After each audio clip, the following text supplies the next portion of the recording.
at the organization of the remittance regulations in Kenya. So it's quite a topic that I fully understand. Also, I was among the people who are seconded to operationalize this specialized institution called the AIR. So I am really at home. In terms of logistics, today or this week we are quite busy as an institution.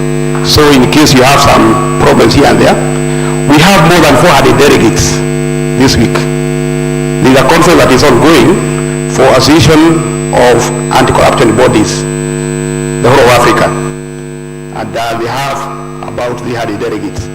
So I'm double sure maybe you had a problem coming in, you are told to be checked, parking and the rest, but that's what we normally go through sometimes in our day-to-day operations. So welcome and you're free. I have my colleagues here who are ready to assist. Don't know where they are. Miriam and the team, wherever you are, can stand up. Anyone from CBKNS? I think they have gone somewhere. Anyway, you saw them running aloud, and they are ready to assist. We also have our technical team, used with the issues of technology. In case you have a challenge with your Wi-Fi or something like that, we have a team led by Kevin. I don't know where Kevin is. I'm assuming this is the time they are taking their breakfast because they are busy in the morning. Otherwise, welcome and feel at home. Wish you all the best in your deliberations. Thank you. Thank you very much. Yeah. Let's appreciate our host. Thank you very much. Yeah.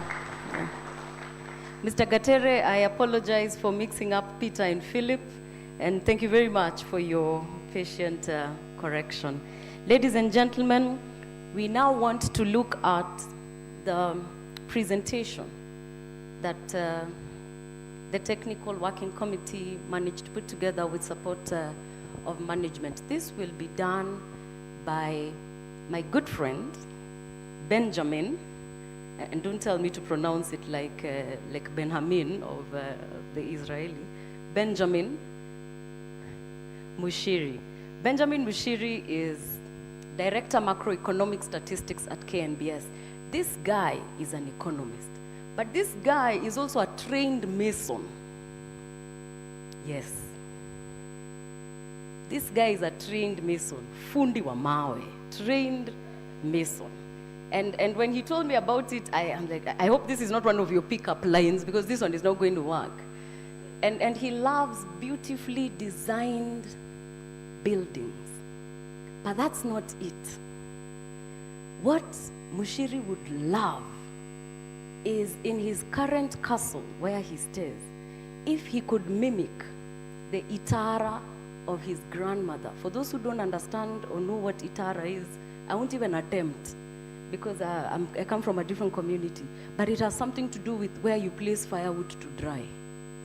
If he could see that in his current house, Mushiri would be reminded of what he used to see growing up. Yet, he moved from that to masonry to economics. And right now, we have to welcome Benjamin Mushiri, who is representing KNBS Director General, to make the presentation. Karibu sana fundi.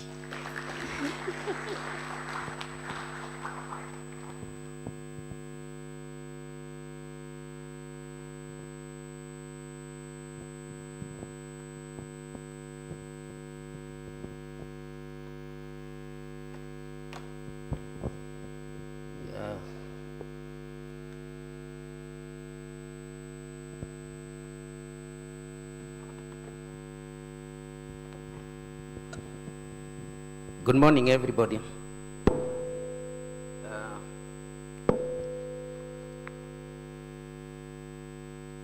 Professor Mudinda, Director, Central Bank, Rashmil Pillai, CEO, FSD Kenya, Dr. David from IFAD, Melissa, CEO, Ipsos Africa Center, distinguished guests, all protocols observed, good morning once again. My name, as you have heard, is Benjamin Mushiri from Kenya National Bureau of Statistics. And it's true that I'm a trained Mason because I happen to have attended. In my secondary school, I was in a technical school, Sigalagala Technical School in Western Province, and I took Masonry as one of my subjects, and therefore I'm a fully trained Mason. But the purpose I'm here today is because we need to get a few things, some insights about the famous remittances, household remittance survey. And the first of all, according to the timetable, is the Director General who was supposed to do the presentation. He couldn't make it. He was not feeling well. He had to go to the hospital.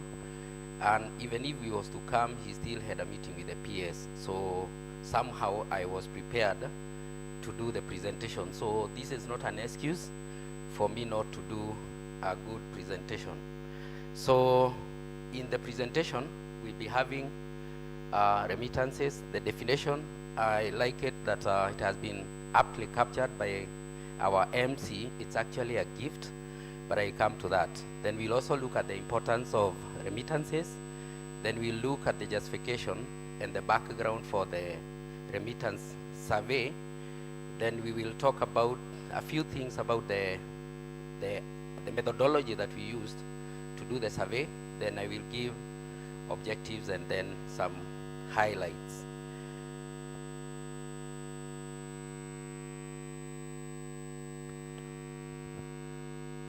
The screen is not moving. I don't know why.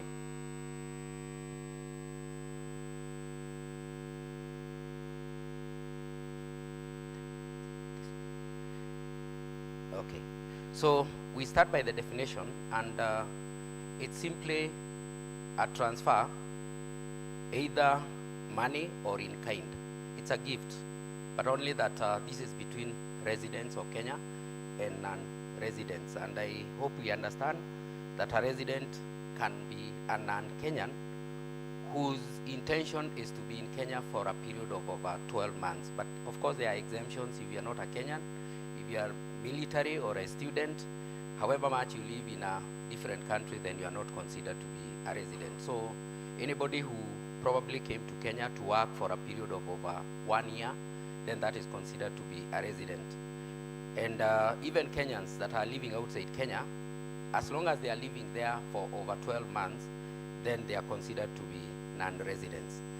Then characteristics of remittances is that it's not a payment, it's a transfer without quid pro quo. It's not like the way you buy something, so you get money for free. Is there a problem with the, oh, the screen is hidden? We move this. Okay. I saw some discontent, and I know you want to follow.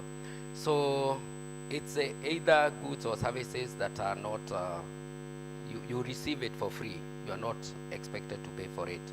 So those cousins, those relatives that we have outside Kenya, when they send money to Kenya and it's not in payment of anything, then that is considered to be a remittance. And if you're in Kenya and you're also sending some money to support your loved one outside there and they are not expected to pay back, that is also considered to be a remittance. So there is what is captured through the formal channel, and there is what is, so they have several channels. There is the formal and there are informal channels, like if a cousin is living outside there and they are coming home and they have a neighbor, they can be sent by a friend to come and bring that money to Kenya. Then this is importance of remittances. They are important in the sense that for some households they are key and they support such activities like education, health, and consumption. We buy food, we go to hospital using that money, and sometimes it's also an important source of investment opportunities. Our relatives down up there, they are sending money to come and do some construction, both residential and non-residential. They also come and invest in many other type of investments. And then it's also a major foreign exchange earner, and therefore helps in stabilizing our shilling.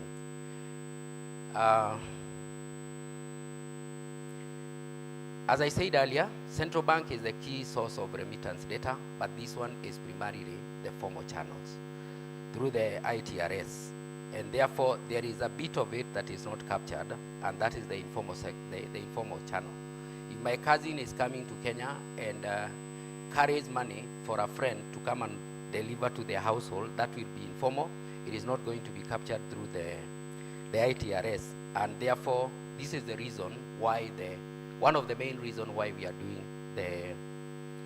the remittance household survey.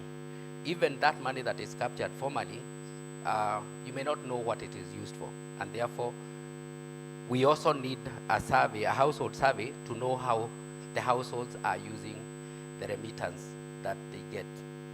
Then one important thing to note is that this is the first ever household remittance survey that has been conducted in Kenya. It's the first time that we are carrying it out. So we have been having a gap for a long time. Then the collaborating institutions, we have the Bureau, we have the FSD Kenya, we have Central Bank, and we also have IFAD. Then as a justification, it's that the Remittance Household Survey 2025 was actually conducted to address the data gaps that we mentioned, that the informal channels are not captured by the ITRS. Then we are also saying that the survey captured both the inward and outward remittances. Whatever we received as a country and whatever we send out there to the rest of the countries. Then the specific objectives is that we want to establish the magnitude of the remittance, how much is the outflows and how much is the inflows, both cash and in kind. We also want to establish how much is coming through the informal remittances, and that is not captured in the ITRS. Then we also want to know where it's coming from, how much is coming from the US, how much is coming from the UK, so the destinations, and it is also good that we do it on an annual basis so that we can see when patterns are changing. Then we would also want to know the channels through which remittances are being done, both into Kenya and outside Kenya. And also we would want to see how the remittances are utilized. And then out of the findings, we hope that we can come up with policy recommendations that can be used to improve on remittances landscape. Now we come to the survey design, because one would want to know this data that I'm using, how well is it collected? Is it something that is scientific? Is it something that is not scientific? So this is a snapshot of the approach that we used. We utilized a cross-sectional survey. This means it's just a specific point in time that data was collected. Then we adopted a two-stage stratified cluster sampling method, in which the first stage we randomly selected the EAs. As much as we are saying that they were randomly selected, the EAs from which the selection was done is that when we do the census, the Kenya Housing and Population Census in 2019, we were able to understand the household that had immigrants from Kenya to the rest of the world. And therefore, during the selection of the sample, the clusters were stratified in the sense that there were those clusters with high number of immigrants, many households having many immigrants. Then we had a second category, so in total we had 4 stratification, one with the highest, then a medium one and a low one, and then there were clusters or EAs where we didn't have a single immigrant. So that was the first stage after that stratification. Then from that, we selected a household randomly, but with a probability. From that, those EAs, the EA is an enumeration area. Sometimes I also call it cluster, but there is a slight difference between the two. Those EAs with the high migrants had a higher probability of being selected in the sample. And therefore, we ended up with 444 households from 444 EAs. So we actually take an EA on average should have about 100 households. And then when you're sampling, you take 10%. So you end up with 10 households per EA, and that is why from 444 household EAs, we are ending up with 4,440 households. And then, of course, from there is when we did the survey, and the survey was done, the reference period was 12 months. As much as the survey was done in August 2025, the reference period was between June 2024 and May 2025. So when we are asking questions, we are asking the household whether there is any member of the household that has received remittance between that period of June 2024 to May 2025. So the survey is in August 2025, but the reference period, you have to recall how much you received within that period of 12 months. Then the response rate is also important. Overall, we had a response rate of 78%. This is nationally. When you disaggregate into rural and urban, rural, they are normally very good in terms of response rate, 94%. Urban, we had a response rate of 70%. So the average, this is weighted, so it's closer to the urban because we had more urban household having immigrants. So the overall, because the rural has urban has got a bigger weight, the overall average will tend towards the urban, and therefore that's what we had. This is an acceptable response rate to make inferences from. Then highlights. We start with the distribution of households. So we had household categorized as those with remittance outflows, those with remittance inflows, and then if you total the two, you get household with remittances. So line number 3 is whether you had an outflow or an inflow, or whether you had both. Those are the numbers. So then we had household with remittances and returned immigrant. So in total, we can see the percentages for the rural. For those with the outflows, of course, the number is smaller than the inflows. So we are net recipients of remittances, and 67% for rural and 32% in urban. And the percentages are somehow replicated down. Then when we go to distribution of remittance, recipients by age, those that are sending, we had between age 0 to 9, we had 15,000 representing 0.3. Of course, the younger you are, the more unlikely to be economically empowered. And therefore, if you look at the group that was sending most, is actually the one that was between, that was receiving, was the one between the age of 30 to 39. That's where we have the highest number of recipients. And it also happens that we had more female than male. When we compare between male and female, in total, we had more female receiving remittances than male. I know I'm going fast, but I think it's because time is not on our side, or maybe I'm slow. So share of remittance by sex, male that received remittances, 43.7%, then female, 56.3%. Then if we go to senders, those that were sending, we realized that between the age of 0 and 9, nobody was sent anything. But for female, we had a number that sent about 221 sent remittances. And again, the age between 30 and 39 also was the highest in terms of sending, just like the way we found that they received more. Then in terms of total, male again coming next to female, we had 680,000 female senders, and 475 male. Then again, we go to the next one.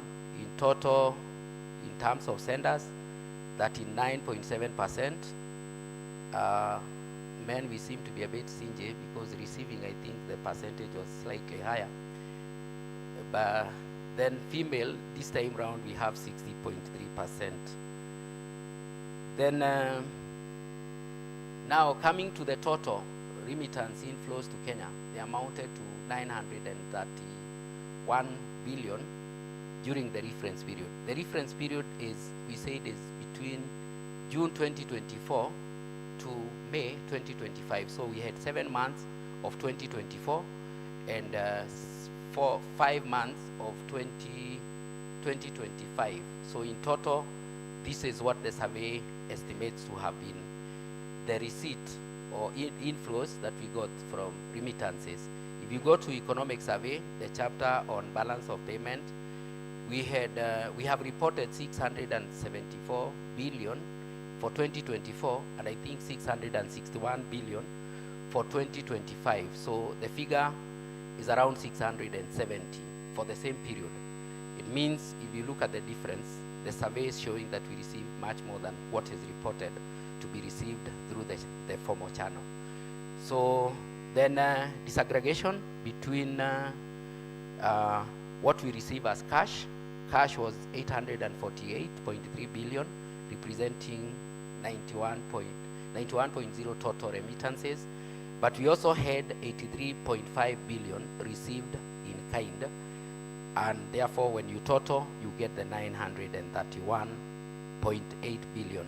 So the conclusion here is that cash remittances dominated the inflow landscape, accounting for over 9/10, that is over 90%, 90% of the total remittance value during the reporting period.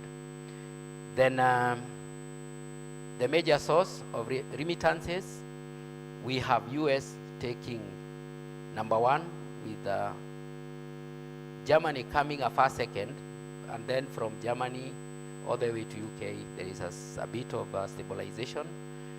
I guess here we have some surprises, but I think we also realize that lately we have a lot of people who have gone to Saudi Arabia, Qatar, Spain is a bit surprising, but this is the data that we are getting, and figures never tell us the things that are wrong.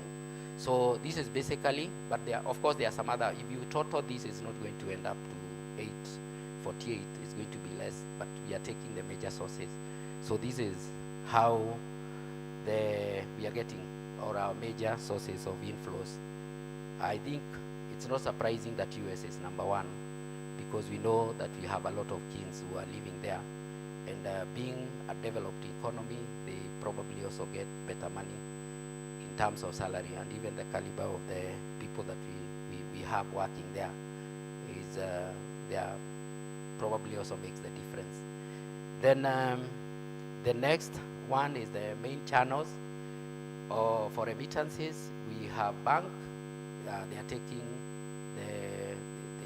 they are leading, having 43.7% of remittances coming through banks, then 33 coming through mobile money, then 15% coming through mobile money transfer operators, and then we have 7.9% coming through informal channels. So, and you can see the figures. We have the total amount, and then we have the percentages. And on the left, there are the different type of channels that are used for remitting the money to and other remittances to Kenya. Then the next thing is the challenges that are encountered by those that are remitting cash. The cost of remittances came in as number 1, as the biggest of the problems or the challenges, meaning that it is the users or the recipients are feeling like the cost of that money. How much, if you are sent 100,000, probably it is going to have cost 10,000. I'm just giving a figure. I'm not saying that is what we found, but basically the feeling is that the cost is too high. Then there is also the feeling that it takes too long for the transfer. Then there is also the feeling that the know your customer regulations are also a bit restrictive. Then I guess for rural issue of inaccessible services, because most of these things have to be done in formal facilities. Then there is the issue of privacy concern, then unfavorable exchange rate. I think in some cases when you receive money, you cannot, even if it was sent in USD, you cannot receive it in USD. What you get is, you are given in Kenya shilling, and the exchange rate is actually dictated, and therefore the recipients have the feeling that out of that dictation you are given a poor exchange rate.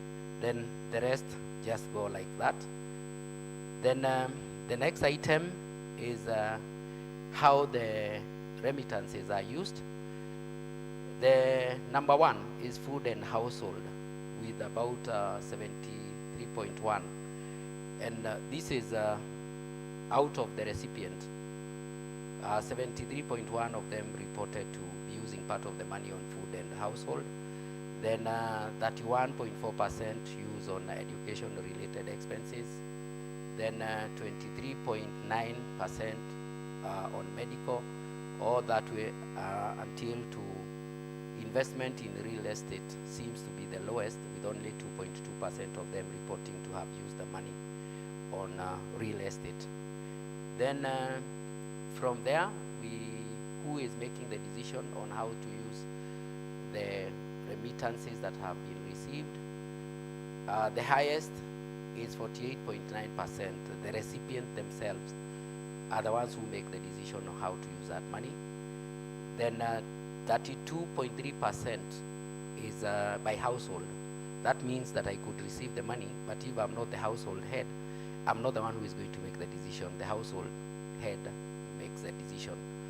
Then there are those cases where the sender is the one who is deciding how the money is going to be used. So as much as I receive the money, the sender will tell me what I'm going to spend the money on. 2.1% by the spouse, and the children only happen to make like 0.5%. It's only 0.5% of the children that make that, and then sibling 0.2. So of course that is understandable. Then we go to the remittance outflows, because we said that we had both what we received and what we sent out there. It's much lower. In total, the estimate is that we sent 41.3 billion within that period, and out of which 36.3 was in cash, and then 4.8 was in kind. So 88.3% of what we send is actually in cash. The next slide is on the outflow by main destination. Where is most of the money that we are sending out going? One of the places is the US. It also happens to be the leading in terms of the remittances that we receive. Then UK comes number 2, but in the other one it was huko mwisho, but now it has. We are also sending to Uganda, Australia. Australia was in the other one, but we are not receiving from Uganda. We are also sending to Tanzania. We are not receiving. The period within which the survey was being done, we had the Ukraine war. Probably that's the reason why families are sending money to Ukraine around this time of distress. Then challenge encountered in terms of sending or the outflows. Cost is number 1 again, just like it was in the other one. Long transfer time, it was still number 2, and more or less, but now the stringent know your customer requirement here comes much lower, but in the other one it was higher. But this is the challenges that were cited by those that are sending remitting to the rest of the world. And I think with that, my presentation is over. The slides, I can't see any more slides, so asanteni.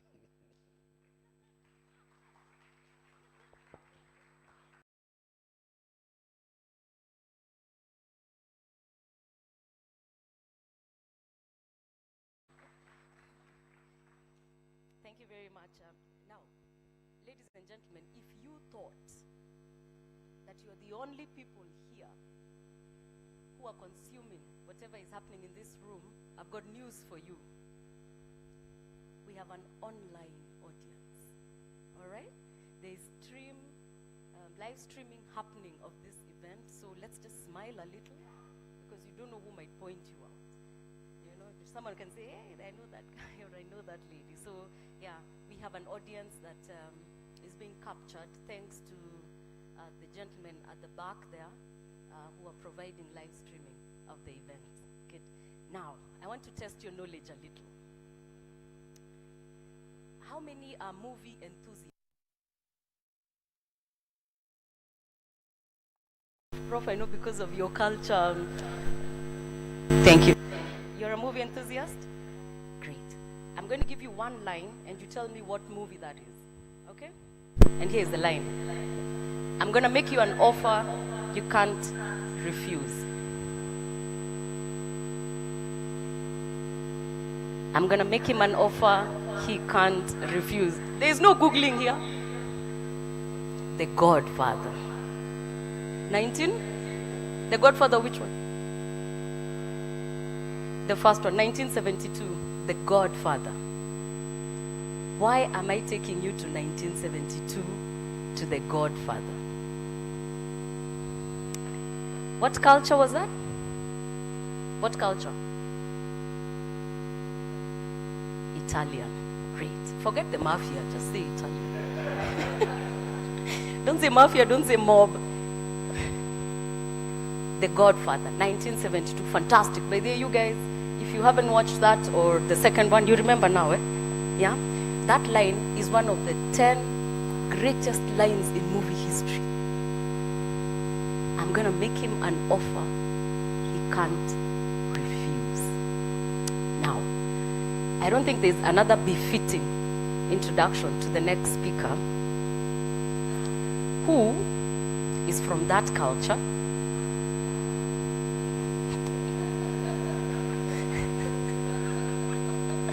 Who is not the mob culture, Italian culture. And let me tell you something that is very humbling when you're dealing with David Berno. Why am I insisting the R? Because Italians, just like Swahili speakers, pronounce every letter. That's why it's easy for Swahili speakers, easier to learn Italian than French or whatever. Because ukisema ninataka, it's the same way they say buongiorno. Everything comes up. Buongiorno is good morning. Yeah. Now this guy is so humble. Much as the Azzurri. Who are the Azzurri? Gentlemen. The Italian national football. Absolutely. Much as the Azzurri have not qualified for 3 consecutive World Cups. David Berno is still supporting African teams at this World Cup. Can we give him a hand for that? Really. He's still supporting African teams at this World Cup. And he also loves Afrobeat. Let's put our hands together for David Berno from IFAD. Thank you.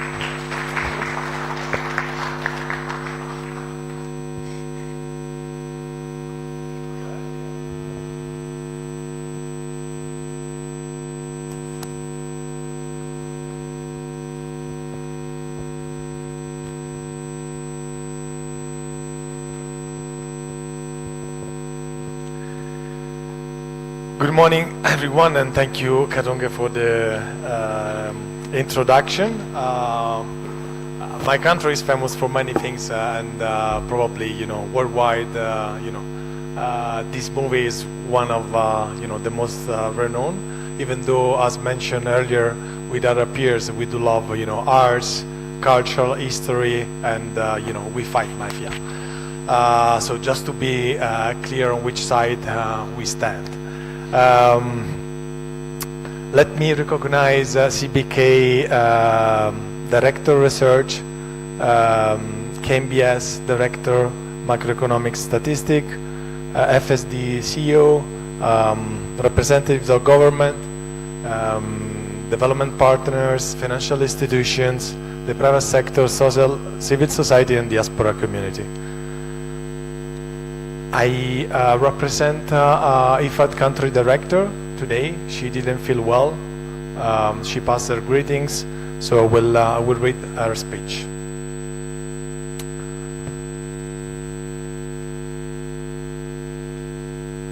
Good morning. This is very Kenyan, and you should be ready for that. Good morning. Allow me to begin by expressing IFAD's sincere appreciation to the Central Bank of Kenya, to the Kenya National Bureau of Statistics, and FSD for their outstanding leadership and commitment in advancing Kenya remittance agenda. Today, we celebrate more than a launch of a report. We celebrate Kenya emergence as one of the leading countries globally in advancing an evidence-based, inclusive, and development-oriented remittance ecosystem. The 2025 Remittance Household Survey is another milestone in a remarkable journey. Over the recent years, Kenya has demonstrated the leadership through a series of pioneer initiatives, including the National Payment Strategy, the publication of granular remittance data, the Diaspora Online Survey, and most recently the National Financial Inclusion Strategy 2025-2028. Ladies and gentlemen, we have just heard the funding of the Remittance Household Survey. The more important question is now, what do these fundings tell us about people's lives? And what should we do differently because of this evidence? The survey confirms what many of us had long believed. Remittances are much more than financial transactions. They are investments in people, families, and community. They help pay school fees, support healthcare, build homes, sustain livelihood, and create opportunities.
These resources support food security, create jobs, strengthen livelihood, and stimulate local economic activity. The value of today's survey, however, does not lie only in the number it presents. Its value lies in what we do with this evidence. The findings provide an unprecedented understanding of the needs, behaviors, aspirations, and challenges of remittance receiving households across Kenya. This evidence should help all of us, policymakers, regulators, financial institutions, SACCOs, fintech, development partners, diaspora organizations, move beyond assumption and design solutions that respond to the real needs of the families. We should view today's report as an invitation to innovate, an invitation to develop a new generation of client-centric financial products and services, solutions that help families save, invest, manage risk, build businesses, finance education, strengthen climate resilience, and create opportunities for young people and women. Ultimately, the success of the survey will be not measured by the number of people who read it. It will be measured by the number of innovative, inclusive, and impactful solutions that emerge as a result of it. Distinguished guests, through the financing facility for remittances and the European Union-funded Prime Africa program, IFAD has worked closely with Kenyan institutions to help create the enabling environment for such innovation. Together with CBK, KMBS, FSD Kenya, the State Department for Diaspora Affairs, SASDRA, financial institutions, fintech companies, and SACCOs, we have supported market intelligence, policy dialogue, evidence generation, stakeholder coordination, and financial inclusion initiative. We are particularly proud of our support to the National Remittance Stakeholder Network, which has become one of the most active remittance dialogue platforms in the region and has contributed to stronger collaboration across the public and the private sector. Prime Africa, which ended last December, has also supported initiatives that strengthen partnership within SACCO and supervised financial institutions, helping extend access to remittance services into rural communities where these resources often have the greatest development impact. Colleagues, the next frontier is no longer simply sending remittance faster and cheaper. We saw cost is still the main concern and challenges.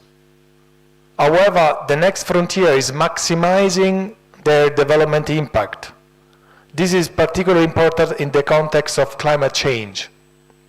Across Kenya, rural households are increasingly exposed to drought, floods, and growing weather uncertainty.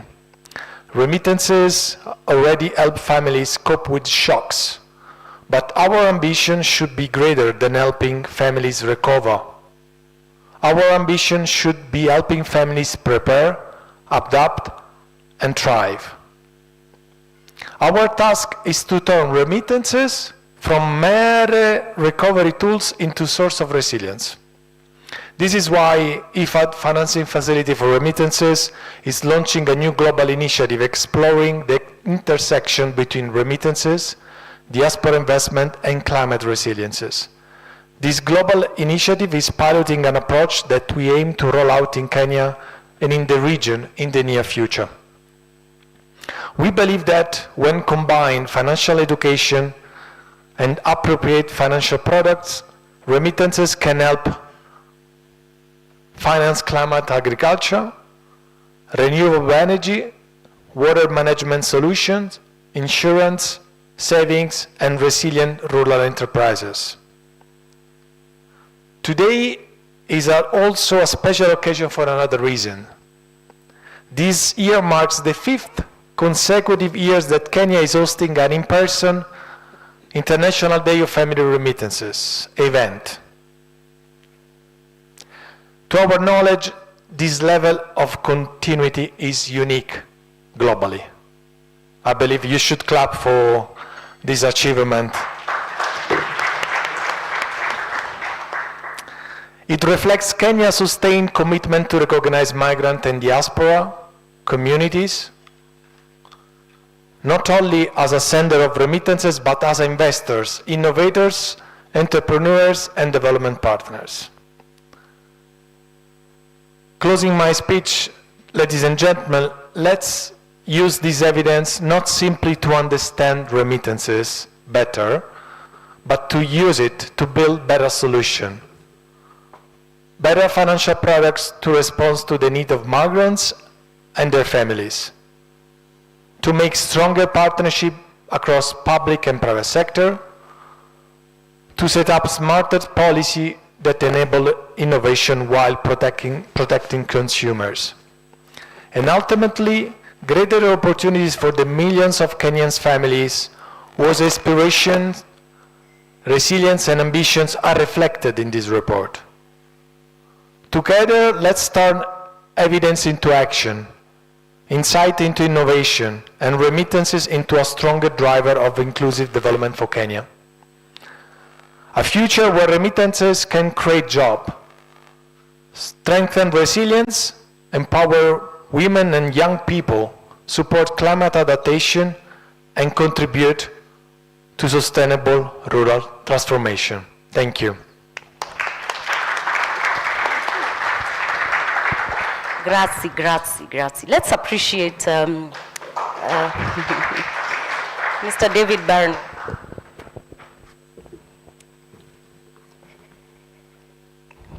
We have all heard that remittances are what? What are remittances? Yano. Remittances are?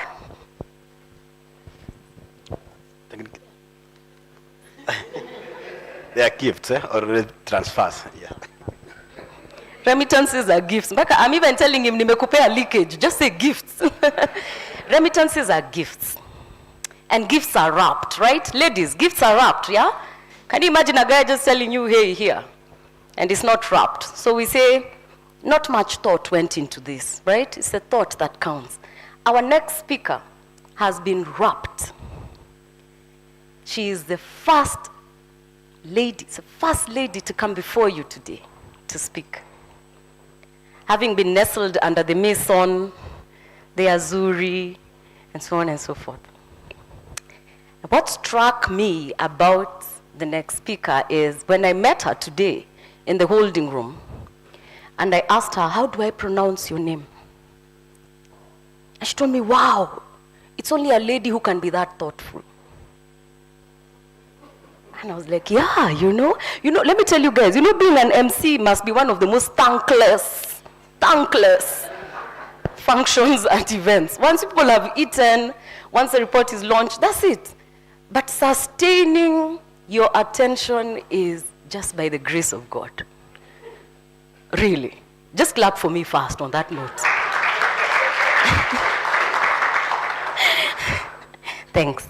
So for someone to actually appreciate, wow, I was like, yeah, maybe that's why I do what I do. So ladies and gentlemen, let's put our hands together for Rashmi Pillai, the CEO, FSD Kenya, who finds energy in becoming the change she wants to see. Karibu. And Rashmi, I hope you'll find energy in increasing remittances from the men. Mushiri was telling us they are receivers, not givers. Yeah.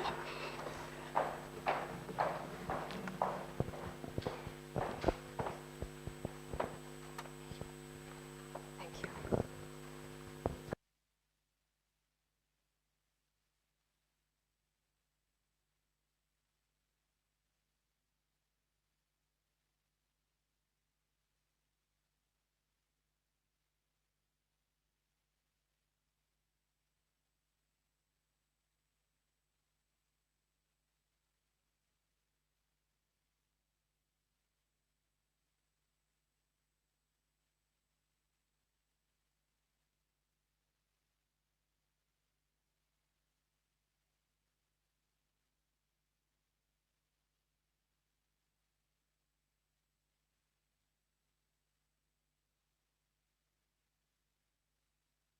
Comes from just one thing, making finance work for the Wananchi. That's it. That's all that drives me, and is the positive and the negative of what drives me. So as we've heard today is the 16th of June. It's International Day of Family Remittances, when the world recognizes migrant workers whose earnings sustain families, communities back home. Before I turn to the findings, I would like to take a moment to honor the spirit of collaboration that gave birth to this report. I would like to credit the leadership of KNBS, the Central Bank, IFAD, my colleagues at FSD Kenya, who've all jointly worked to help us understand how remittances are a tool for building financial resilience and reducing poverty at the household level. Now to the more fun part. And what is a good speech without controversy and challenge, right? Mm-hmm. So, Coming to the numbers that were presented today. When you look at, this is the inaugural report, and the KNBS has given us fundamental baseline data about remittances. But when you look at previous statistics, reports, and information that's been circulating, and you asked, what is the size of remittances in Kenya through formal channels, or just some estimate, and you hear a commonly quoted figure of $5 billion. That was before this report came out. But then we heard KNBS speak, and we realized it's actually 931 billion Kenyan shillings, which is about $7 billion. So that's a 40% differential already. So the question becomes, where was this invisible 40%? So what we do see is, what we saw was the money that was being quoted, as the director mentioned, from formal channels. What the report then brought out is the money we did not see through the informal channels. The money that is quietly pressed into the palms of a cousin that you meet when you go back home. The kind of contributions that come in, not in cash, but in sacks of maize that come for school fees, that comes for shoes for school fees, the phone that somebody carried in their luggage for you. And that's where that invisible 40% lies. Remittances, as we heard in today's report, is also a very gendered story. We've always known this, but the report confirms it. Women, as the report mentions, receive more frequent remittances, but men receive a larger ticket size of the remittances. In rural areas, women receive close to 203 billion Kenyan shillings in remittances, whereas men receive 404, so nearly double the size. So you could say that women are more plugged into remittances, but it's rural men that are capturing significant value of those remittances. As the report shows, men are more likely to receive cash compared to women. Women can be 50-50, more cash or in-kind support. But cash is easier to bank. Cash is easier to invest. And whereas the support, in-kind support or otherwise, is very hard to bank. It's very hard to invest. It's very hard to build financial health and resilience on. Women's remittances are largely about survival and care. For those of us who've been working on aspects of financial inclusion and how to increase financial health, which is how can you measure whether someone can meet their day-to-day needs, but manage their shocks and invest in the future, remittances are an important tool, as our colleague David from EFAD mentioned, and the data is an eye-opener. The biggest takeaway when it came to gender for me was the fact that women are paid more frequently, and a lot of that frequency is on food, clothing, rent, funerals, weddings, things that hold a community together, unpaid work of keeping a family afloat, while men's remittances lean towards school fees, medical, and a plot to farm. If you compare and contrast that data with the FinAccess survey of 2024, we have closed the gender gap when it comes to financial inclusion. We're well ahead as a country at only 2% between men's financial inclusion and women's financial inclusion. But when you then flip that and say, what about financial health? What about women's resilience compared to men's resilience? Then that gap has widened. It's more than 7%. So a deeply gendered inequality is what we are looking at. Being included in remittances is not the same as benefiting from it. The third point that I want to raise is remittances are pro-cyclical social protection. 54% of remittances go into food and household goods. You can add education, medical care, 80% is spent on family health. Nothing is really reaching savings, insurance, or investment. About 1 in 5 families, as we heard in the report, tells remittances are their main source of income. 4 in 10 call them important supplement that they rely on. In other words, across millions of Kenyans' homes, the Kenyan diaspora is quietly running a private social protection scheme, cushioning families against shocks, smoothing consumption, standing in for safety net that simply isn't there. The household leaning on it is largely rural, modest in means, and very often reached via a woman. But this cushion is pro-cyclical. It rises and falls with the fortunes of the sender. It reduces when there's a contraction in the sending economy. the very opposite of what a counter-cyclical safety net should be, and one that is acutely top of our minds because of the war this year.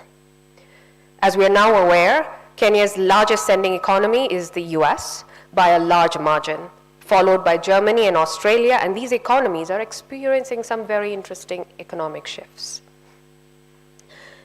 The last point that I wanted to make is this lifeline is expensive. The single loudest complaint in this survey from senders and receivers alike that the director presented is not access, it is cost. The SDGs set the target plainly: reduce the cost of sending remittances to less than 3% by 2030, and eliminate corridors that charge above 5%. We as Sub-Saharan Africa and Kenya are very far from it. If you look at IFAD's remit scope that David talked about and the data, the global average of sending $200 still sits around 6.5%. And Sub-Saharan Africa is the most expensive region where it is close to 9%. So 3 times the target. We're 3 times more expensive than the target that was set. It is hard to talk about the role of digital channels for remittances and not talk about how any of the changes in policy that increase its cost can affect senders and recipients. Mobile money is the cheapest, most inclusive rail that we have so far, and the one carrying the bulk of these flows. So any change in policy that raises the cost of a transfer, however it is framed, lands on the household.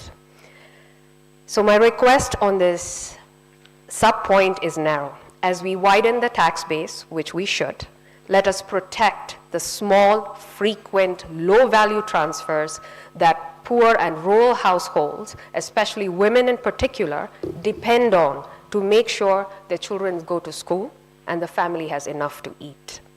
We can design a simple value-added based remittance threshold that spares modest transfers and actually taxes wealth creation or value addition without taxing the resilience of people that can least afford it. I also want to take a minute and say that we have to, as IFAD, Central Bank, and FSD Kenya, try to unpack the black box of what drives the cost of these remittances. You will hear the common complaints of FX margin, interoperability, and then the business models, the compliance costs. And I'm not one in favor of prescriptive regulation, but when it is such an important resilience tool, it demands us and behooves us to understand this better. As I conclude, this brings me to why we as FSD Kenya care about it. Our job is not to celebrate that the money has arrived or the gift has arrived, packed or unpacked. It is to ask what happens after it does. And as of now, when it comes to financial resilience, the answer is not enough. The recipients, as we heard today, of remittances are the most digitally connected. The 8 in 10 households own a mobile money account. Yet none of them, or very few of them, are able to turn that into savings or an insurance policy or something that can grow. 931 billion Kenyan shillings comes in, and nearly all of it goes into consumption. They touch the formal system without working within the formal system. Let me end where I began, with gratitude to the Bureau, the Central Bank, IFAD, FSD Kenya colleagues, and everyone who did the unglamorous work of finding the story behind the numbers. You have given us something rare, an experience through the numbers of how a very large portion of Kenyan households get by.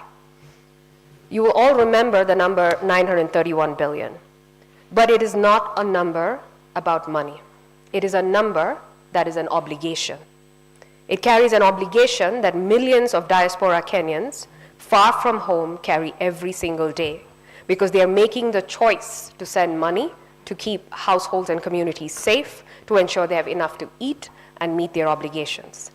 On this day of international remittances, our collective task here is to be worthy of that decision, to make sure that when their hard-earned money arrives, it arrives cheaply. It reaches the person it was meant for, and it had somewhere to grow. Thank you.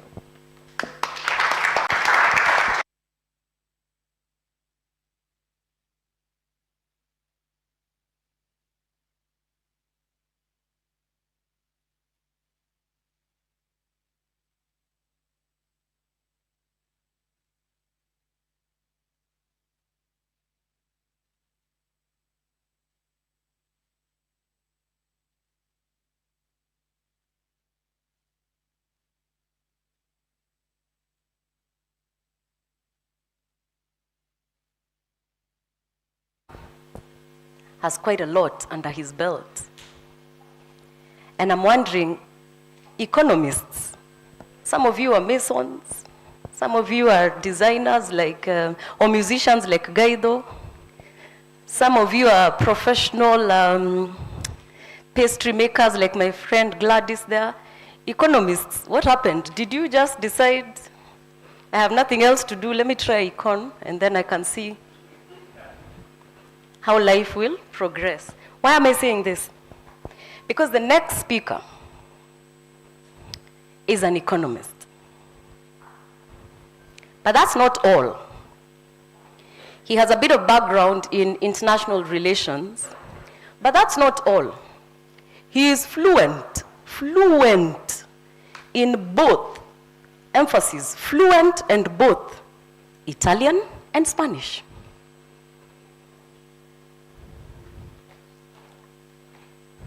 Spanish and French. Oh. I was waiting for you guys to speak Spanish and French. All right. He loves visiting African countries. Actually, it's a passion. He's passionate about visiting African countries. Why? Because he loves exposing himself to different cultures. So I asked him, have you gone around all of Africa? He said no, but it's in his bucket list. He's working on that. He loves music, particularly contemporary jazz.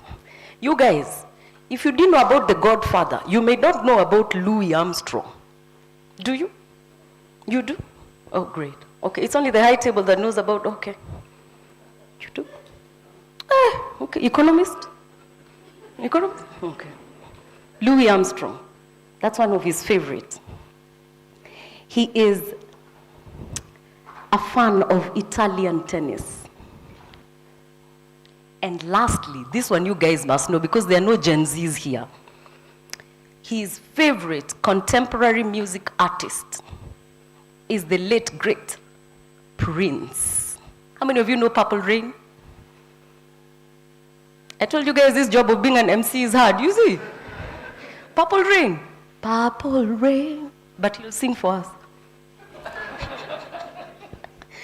Let us welcome Professor Robert Mudida, Director Research at the CBK. Karibu sana, Prof.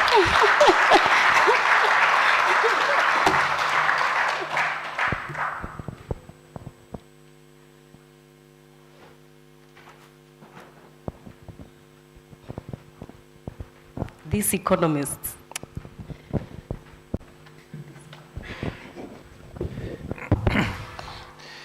After such a wonderful introduction by our distinguished MC, Madam Katunge Kiilu from the KNBS, thank you for the excellent work you've been doing. I don't know what else I can say.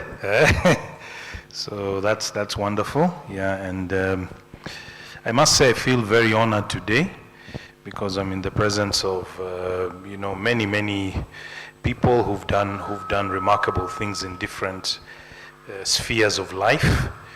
Okay, so our own teams at KNBS, at the CBK, at FSD, IFAD, and many other places, Ipsos and others. So our own teams are just spectacular in many different ways. But just to say that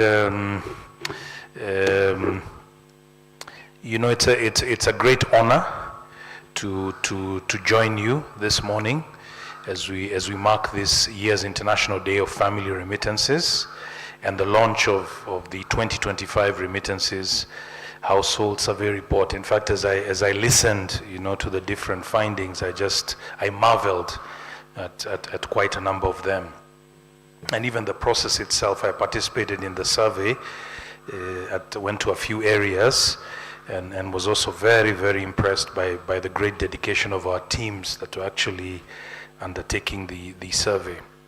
So I warmly thank each of you, distinguished ladies and gentlemen, for your presence, and I particularly acknowledge the KNBS Director of Macro Statistics, Mr. Benjamin Mushiri, who's always super knowledgeable. Almost every time I interact with him, I learn a lot of new things. Yeah, so he's very, very experienced. and today I learned some other things about him, which, broader things, which are also really spectacular. Yeah, so nice to see that he's such a versatile gentleman. Mr. David Bano of IFAD is also a personal friend.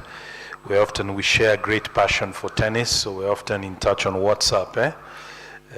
When Grand Slams are going on, particularly when Italian players are playing, so we really exchange a lot of WhatsApps on the different players. And by the way, Italy is known for many, many things. Of course, the current world number one, Yannick Sinner in tennis, basically spectacular. And there are quite a number of Italians now, I think, in the top 10 as well. But Italy is also known for, it's an extremely beautiful country, really, really beautiful.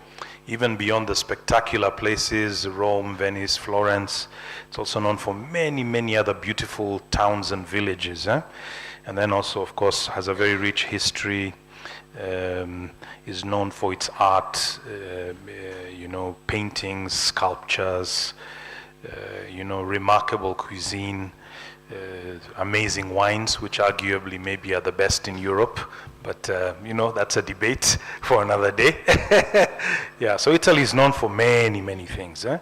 So just to say, it's a privilege as well to be in his presence.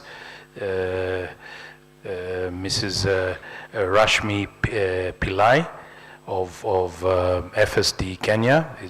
Other than the things that you mentioned, she's also a nuclear physicist by training. I remember in high school, physics was one of these subjects, one of the sciences that made my high school exciting, because I remember there was one other science, biology, where I would fall asleep very quickly within the first few minutes of the lesson. So physics kind of kept me, I enjoyed it a lot, but of course eventually opted for economics.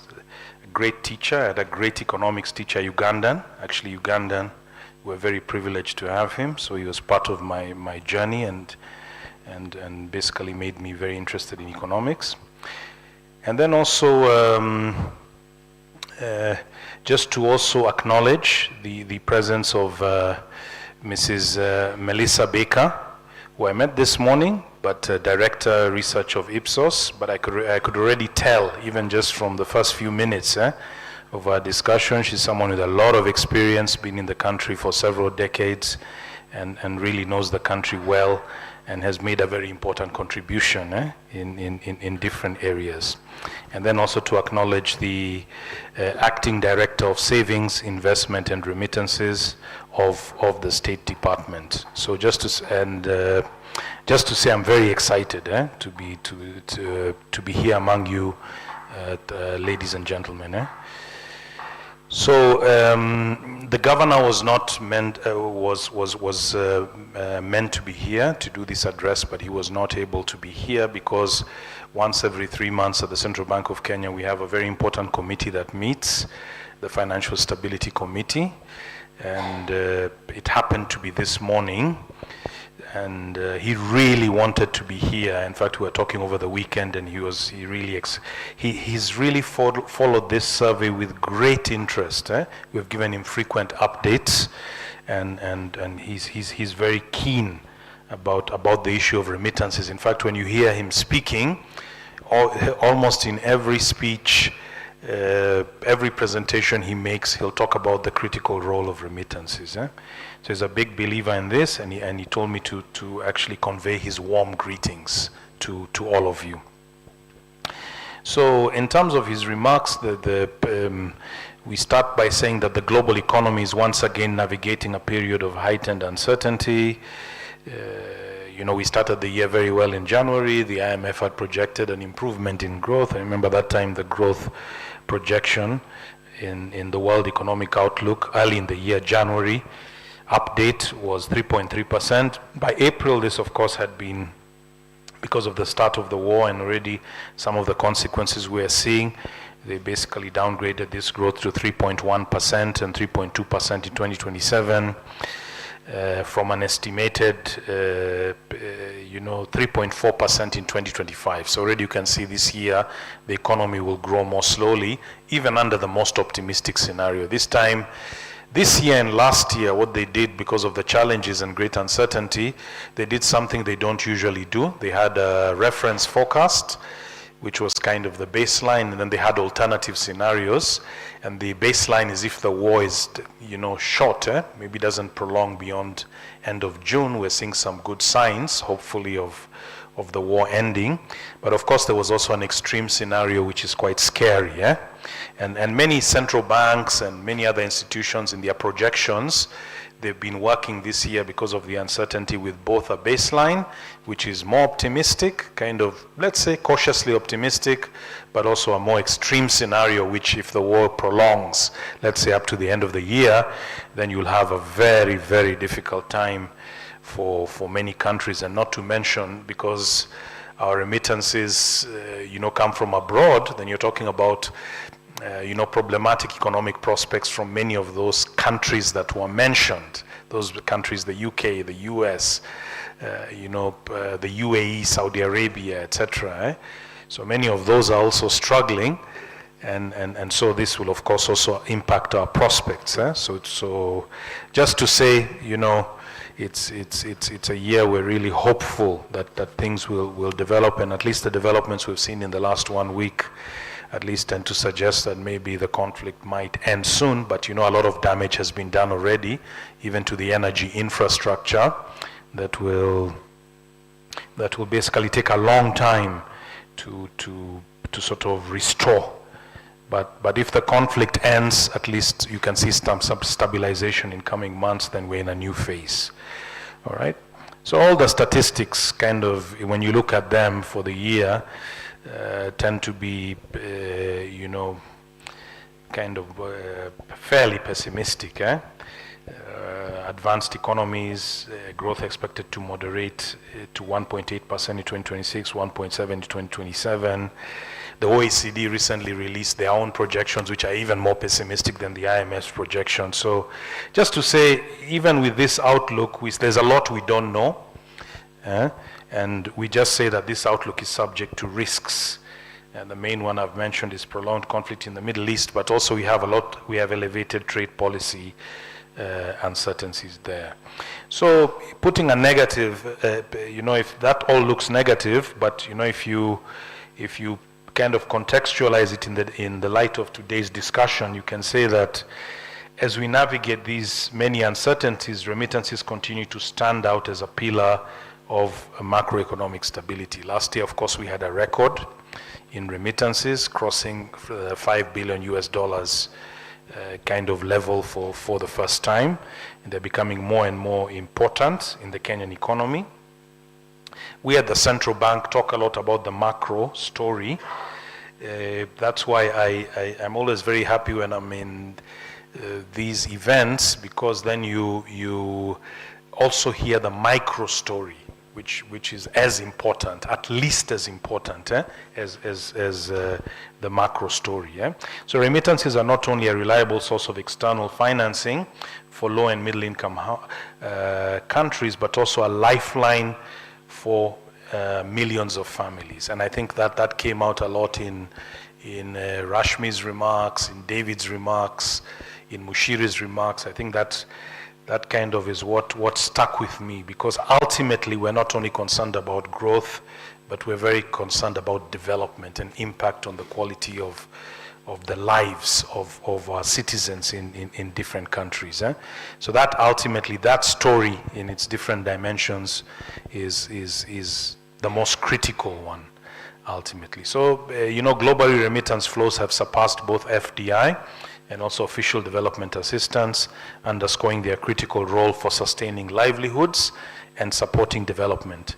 Remittance inflows remain stable in the first 4 months of 2026, increasing by 1% compared to last year. We're very grateful for that, because with the kind of difficult year we've had so far, even to have a higher level than last year, even at by a very modest amount of 1%, already is a big relief.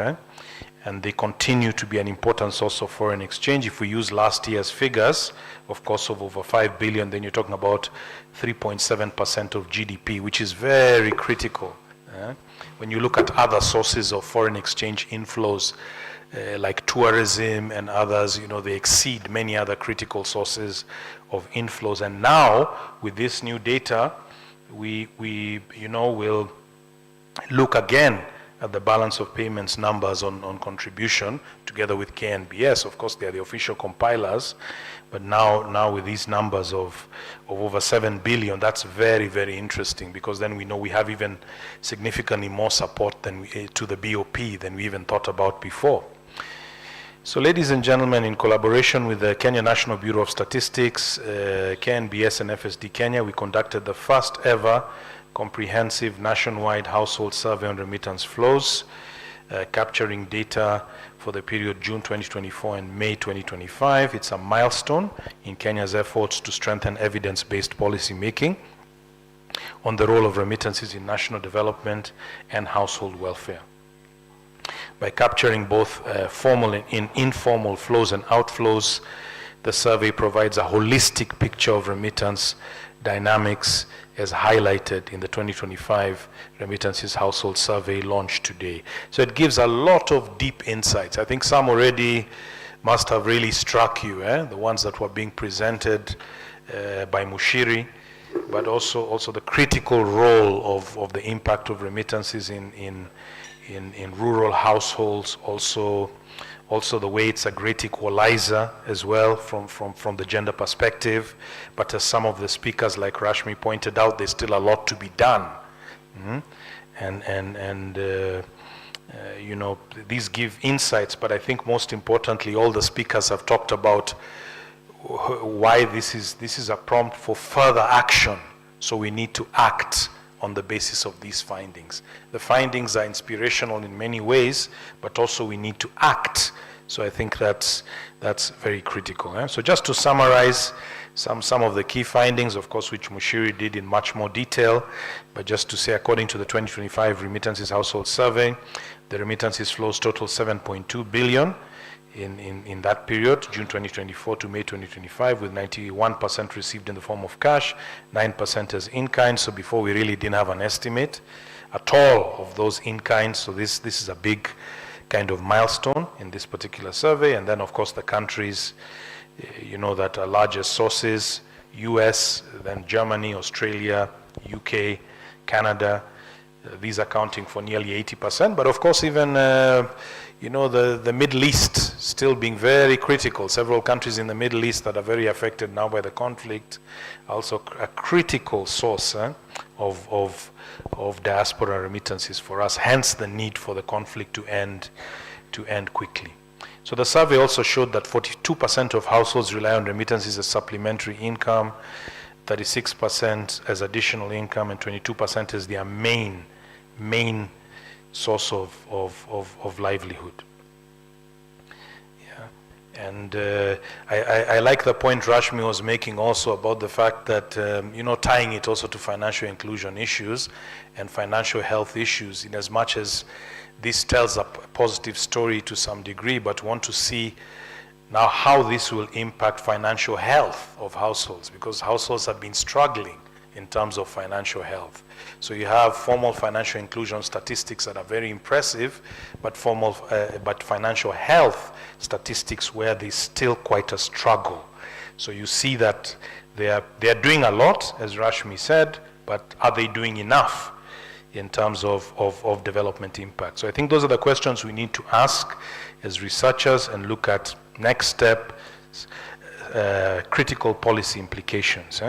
So this reinforces the importance of remittances as a major source of foreign exchange, providing support for household consumptions and consumption and promoting investment in education, healthcare, and small-scale business. Those three areas, education, health, small business, particularly education and health, are so transformative. That is the heart of development economics. Analysis in those particular areas, and how when you get enough transformation there, you're really able to really uplift livelihoods. Of course, it was nice to see also the outflow side, which shows some resilience also. They totaled US dollars 300 million, and primarily to students abroad, underscoring education as a key driver of remittance dynamics. I always say whenever I meet people, both locally and abroad, I always say how passionate Kenyan households are about education. The way families go out of their way, families at all income levels go out of their way to educate their children. The sacrifices they make are just unbelievable. It's one of the few countries in the world where there's so much excitement about release of results. Primary school results, secondary school results. You don't find that making newspaper headlines in most countries around the world. Here it's such a big thing, and the students who are carried for being among the best and their stories being told and so on. So education is really, really critical in the country, and when you see a particular segment making an impact in that area, then you're really inspired about the future of the country. So the 2025 Remittance Household Survey findings also highlight the strong link between remittances and financial inclusion, which of course Rashmi pointed out very well and very eloquently, much more eloquently than I could do. But just to say that over 82% of recipients own mobile money accounts, while 55% hold bank accounts. However, the uptake of investment-oriented products remains low, pointing to opportunities to channel remittances into productive investments that build wealth, resilience, and long-term prosperity. I think that's one of the big findings and interesting findings of the whole study is what are the remittances used for?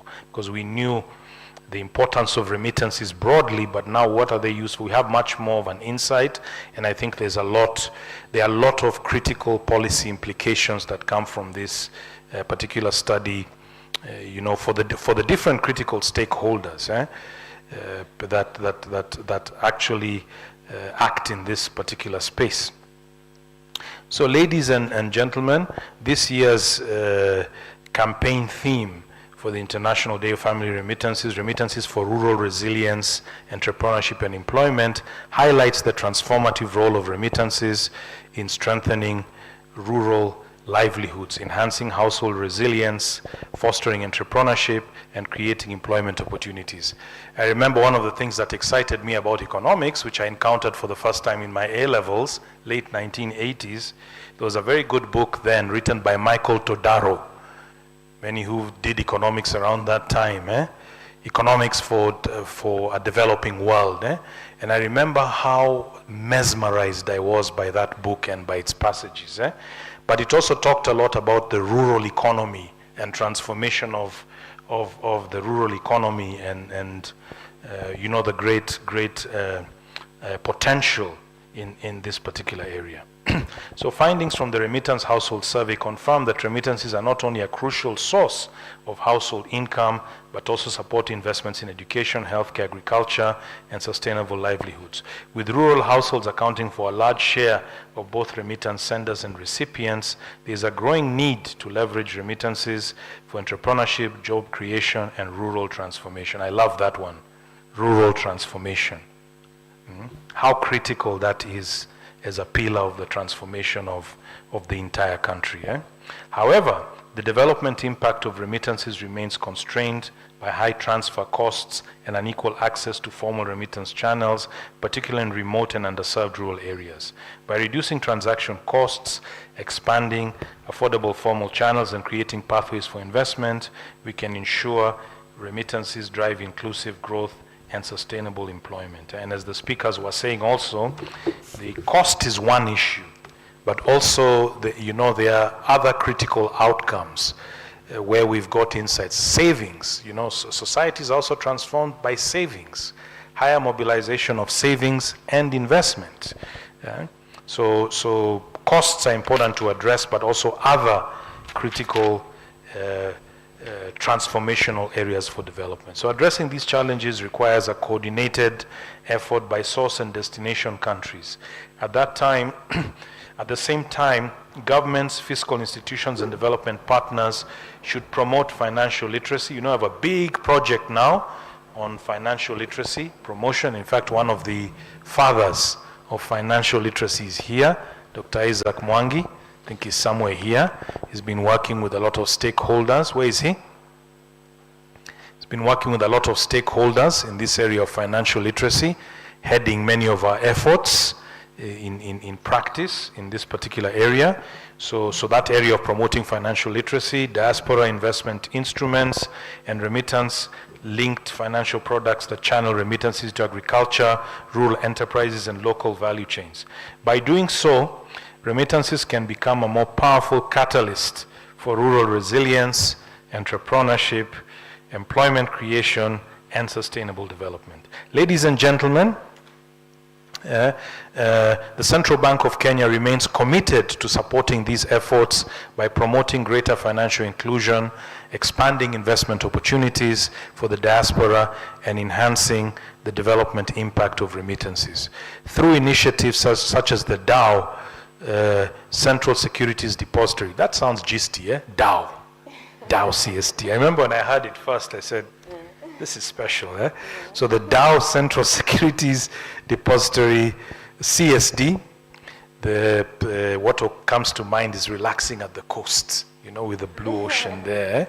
So the central bank is facilitating easier access by Kenyans abroad to government securities, thereby enabling the diaspora to participate more actively in national development by mobilizing resources that can support economic growth, job creation, and improved livelihoods. These efforts are complemented by measures to enhance transparency, strengthen investor confidence, and trust in the financial system. In fact, the governor, after every Monetary Policy Committee meeting, for about a year now, we introduced an investor briefing. So every, like last week, we had the Monetary Policy Committee meeting on Tuesday, and then on Wednesday at 5 p.m., the day after, now there's an investor meeting where the governor explains the rationale for the Monetary Policy Committee decision, to the broader investment community. Yeah? So as we mark the International Day for Family Remittances, let us reaffirm our collective commitment to harnessing remittances as lifelines, investments, and bridges that connect Kenyans abroad with families at home. By doing so, we will not only uplift households, but also advance Kenya's broader development agenda, building resilience, fostering entrepreneurship, and creating employment opportunities, especially in rural communities. Thank you.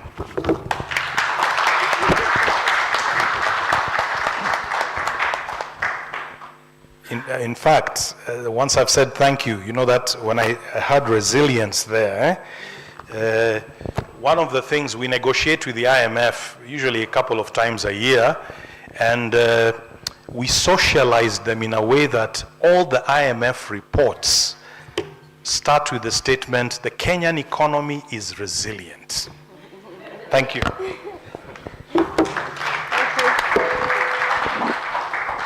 Thank you very much, Prof. Let's appreciate Prof. Thank you very much. Thank you very much. Ladies and gentlemen, we have finished with the official speeches. We are now at the point of the unveiling, sort of the launch.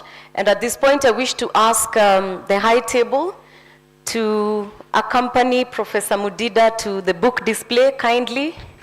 Professor Mudida, we need to get back on the stage together with Rashmi and Mushiri and David Barno. Please.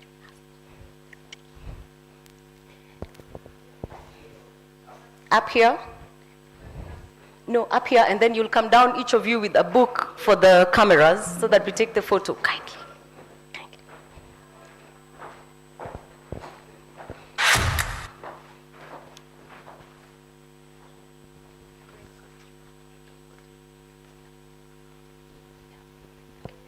DJ, I will cue you in for the music. Professor, no, not now, DJ, not now. Yeah, thank you. Professor Mudida, it is unfortunate that you have to receive instructions from Mushiri on how to cut that, but I know you'll do a good job. So there you go, hand over there. Yeah, okay. Right.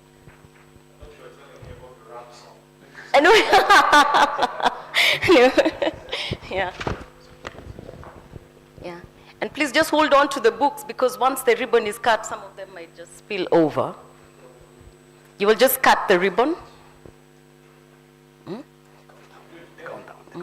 Yeah. Okay, we are counting down from 5. 5. Okay, 10. The countdown is a little slow, man. 8, 7. Prof is already on it. 4, 3, 2, 1. Bushiri, just snip away. Thank you. Thank you very much. We didn't do that too well. Thank you. Yeah. So each of you, please grab a copy and then please stand there. Camera guys, you can see them from there? Great. Each of you, please hold a copy. Hold it upright. Yeah. No, the camera guys, you can see them? You want them to come down?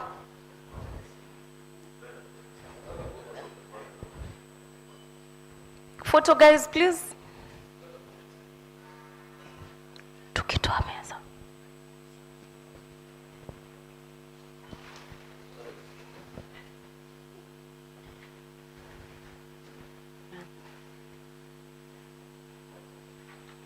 Before you take the photo, please, gentlemen, can we please have the banners as a backdrop?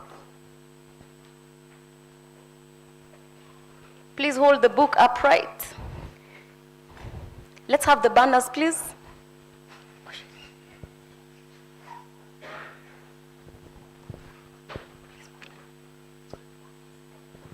Let's have the banners as a backdrop.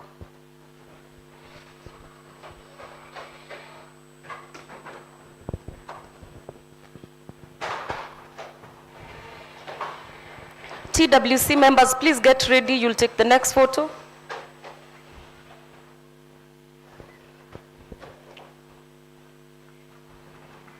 All smiles, guys, resilient smiles.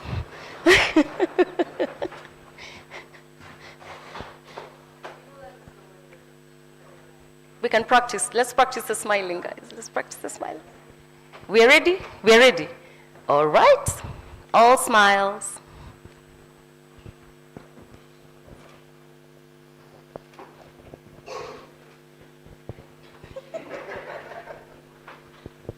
Thank you. TWC members, thank you very much. TWC members, please, you know yourselves. TWC members, please come to the stage for the next photo. Yeah. That's the technical team from the 3 collaborating, yes, you guys may take your seats. From the 3 collaborating institutions, Guido, Gladys, Pauline, I can see you guys.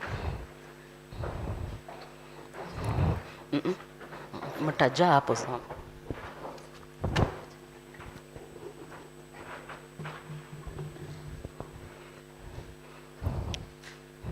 These are the guys who put together what has just been launched.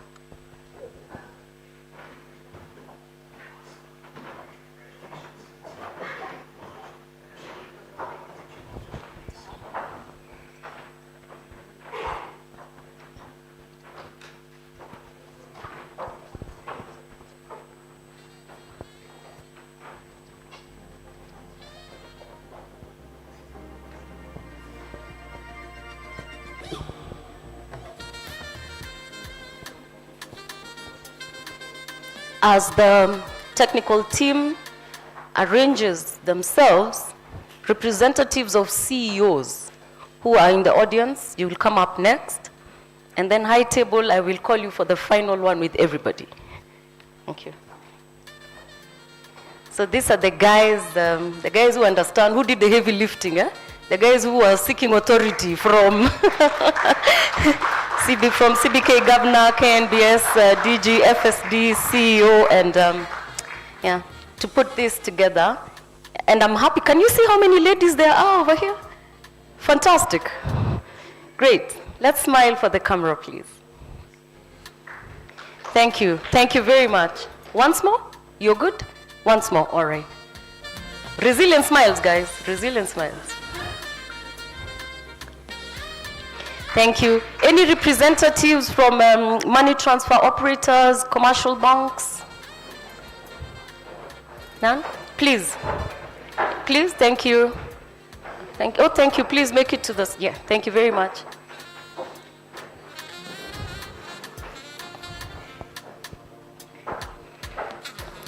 Technical team, don't go too far because you're coming up after this photo. Yes. Thank you. Great. Guys, don't be left behind. Just, no one will know who you're representing. Grab the opportunity for...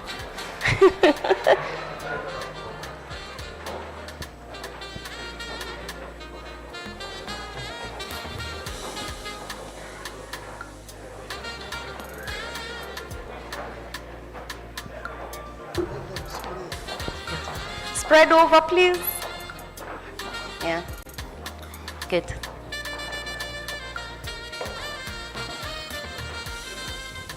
And just ensure you're holding the book upright. There's a tendency to be excited and hold it upside down.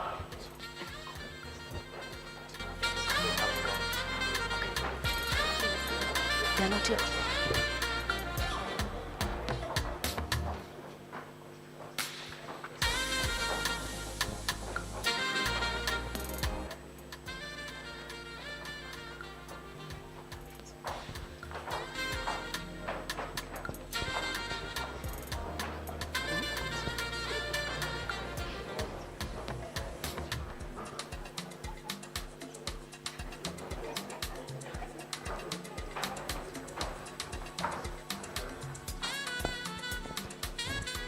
Let's have smiles.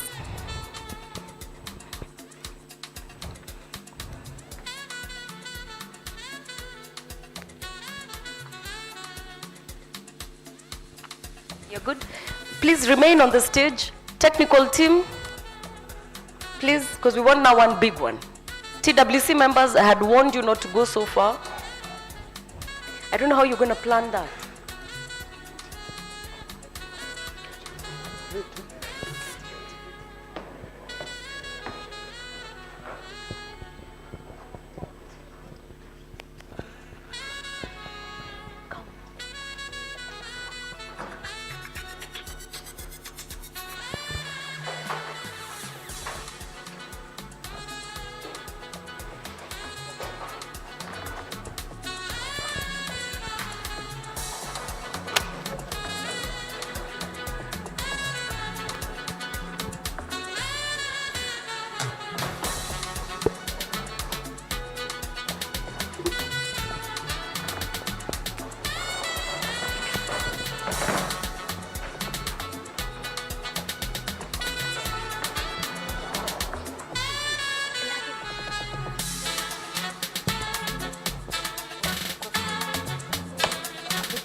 High table, high table, high table, kindly.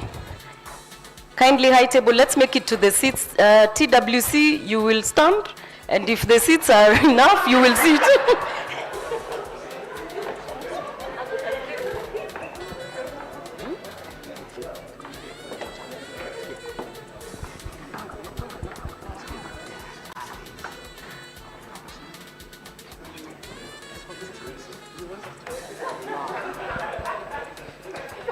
TWC, just hold your breath. Once a seat is empty, you sit.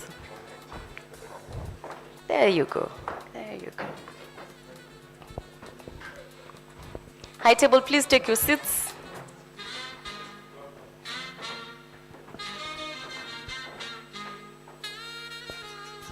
Please be seated. Yeah.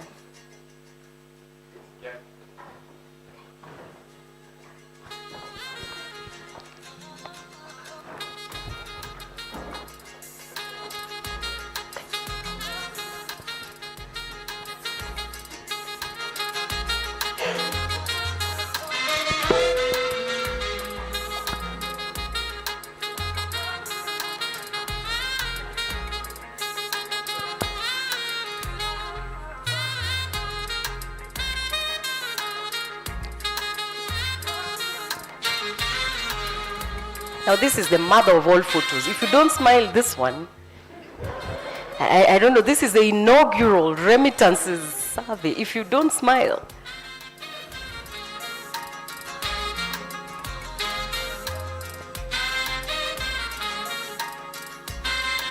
Thank you very much. So we can descend slowly to our seats.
He was.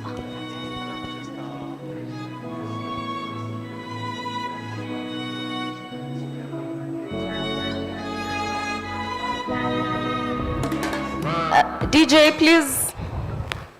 Thank you. Now the team that's doing the live streaming, have you received any questions from the virtual audience? Anybody? Any questions that can be handled by the experts in the room?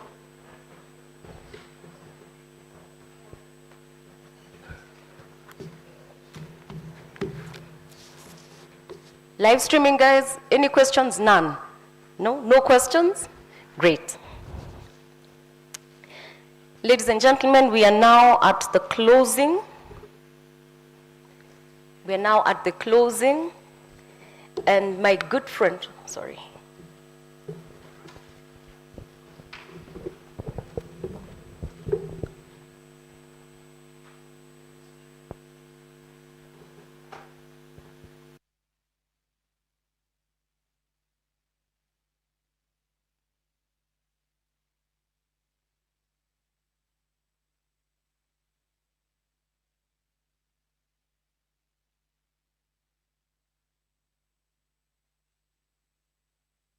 Thank you.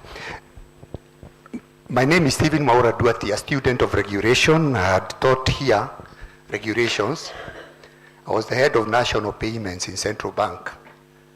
And whenever I'm in a meeting where FSD is present, I want Kenyans to recognize FSD because the many initiatives that have changed Kenya have had a hand of FSD, and as we welcome this great lady, she takes over from Tamara, who took over from David, I want to tell us the many innovations we pride in, FSD has attached. The first meeting of M-Pesa to discuss M-Pesa was organized by FSD. And we met at Safaricom with Dr. Ayako, who used to teach here. And that's when we discussed M-Pesa. And we asked ourselves, what is the bottleneck? You have not mentioned it, but the greatest bottleneck is always regulation and central bank. Listen to me. We were brought to talk about remittances in Kenya, the M-Pesa, by FSD. Give FSD a clap.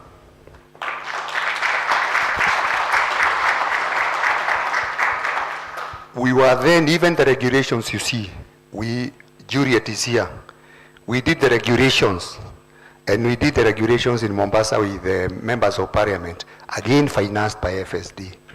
FSD has been the most responsive institution when it comes to these issues.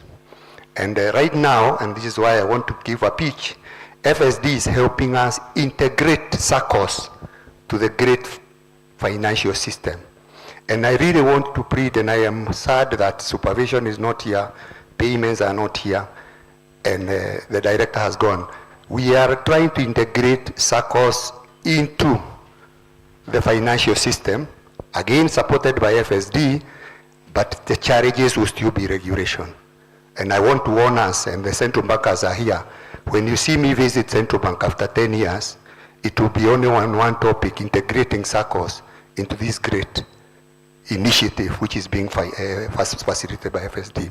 So I have two questions because you asked me to ask questions. Question number one, the things that played were three of them. Costs. This report, when I take it to read it, I'm an engineer, I'm not an economist, although I've done finance. The things I look for is what is being done to reduce those costs. Have we looked at the cost component which is external? Because much of the cost issue we deal with is not internal. So we want to see what is being done. And in this report, if Mushiri, I read it and I don't see that section, I'll come to you and ask you what is happening about cost, especially from the markets in the USA and UK and the rest. Because on this side, we have made it very efficient. On this side, we move it with M-Pesa, with mobile money. So you can tell me the cost component in Kenya. The cost component in Kenya, having done the work we have done with the mobile money, is a small fraction. So Mushiri, if this is not in this report, don't answer here, because this is what I'll be looking for. Number two, the other thing you said, I'm only asking two questions. The other thing you said is that much of these remittances are for food. Those of us who have done Maslow, it means Kenyans have been reduced to basic needs. So all the remittances, I saw that graph was talking about food. But I want to ask you, and I will be asking FSD at any opportune time, would like to study. And personally, I'm a small investor in the village. And I bought a small farm so that I can experiment certain things. We don't send money to the village for people to buy food. So the question I want to ask you, Moshiri, is it, do I send money for people to buy food or for people to grow food?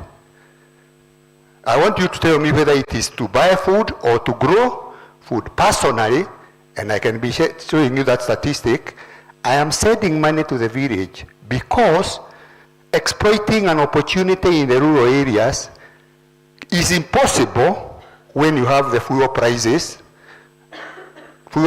components, number 1 and 2. Component is the source market. The second one is, of course, taxes.